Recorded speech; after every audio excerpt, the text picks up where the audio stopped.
we can do for you, ask what you can do for your country. Mr. Gorbachev, tear down this wall. But as for me, give me liberty or give me death. Free at last, free at last. Thank God Almighty, we are free at last.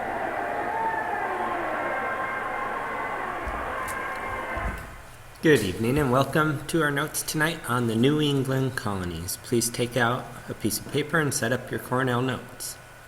Our inquiry question for the night is, how do the physical, cultural, and economic characteristics of the New England region affect its lifestyle?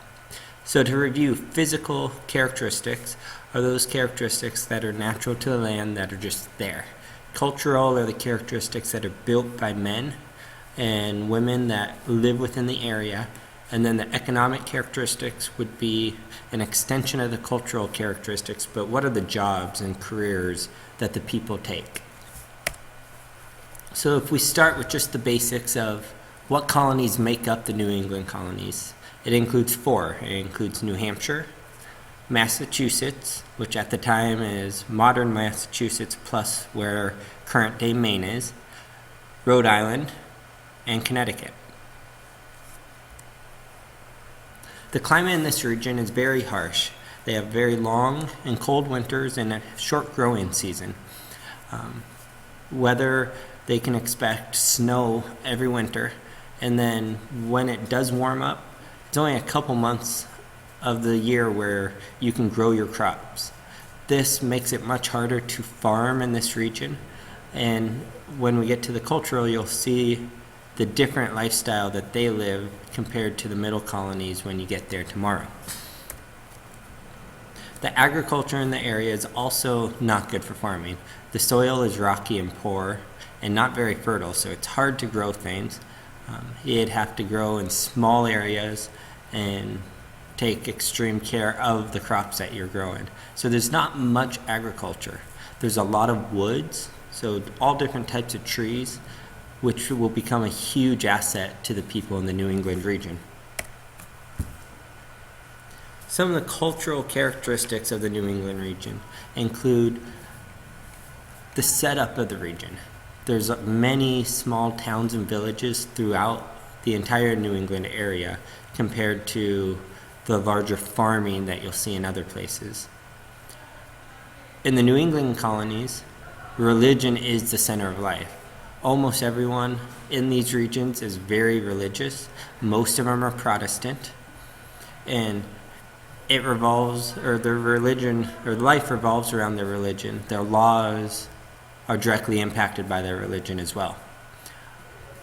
They have, for government, meeting houses, which is the center of town. It would be both the church and the political center where people would come together to let their voice be heard and help the either colony or the town run correctly. And then one other thing that's unique to the New England region is the importance of education. In the Massachusetts Bay colony, for example, the General Court by the mid-1600s required that every township create a school. You also see within the New England region colleges appear. By 1636, we have the first college, Harvard, which is still there today. And by the end of the 1600s, we also have William and Mary. By that same time, by 1700, 70% of the men and 45% of the women could read and write in the New England region. This was huge compared to the other colonies, where things were much more spread out. Education wasn't that big of a factor for the people living there. And then finally, how do they make money? In New England, 4 main ways of making money. They could trade and ship. They could fish and well. They could build ships or become a skilled craftsman. So if we go through each of these a little bit, the trade and shipping, they would take the goods and they would take them to other places, other colonies. They could take them to other countries, and they would make money off of the buying and selling of these goods. Fishing and whaling, even today is still one of the biggest sources of income for this region. With Cape Cod around Massachusetts and the Atlantic Ocean, there are plenty of fish for fishermen to go catch, and whaling at this time is a big industry as well.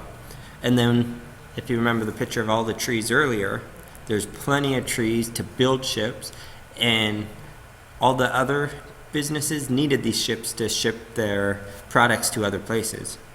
And then, if you weren't into one of these, you probably became a skilled craftsman where you focused on one skill.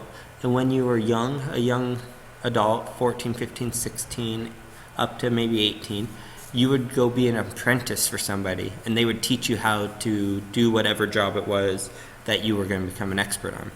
And this is how most of the people in the New England region survived. So, when you come to class tomorrow, be ready to dig a little bit deeper into these physical and cultural and economic characteristics. Have a good evening.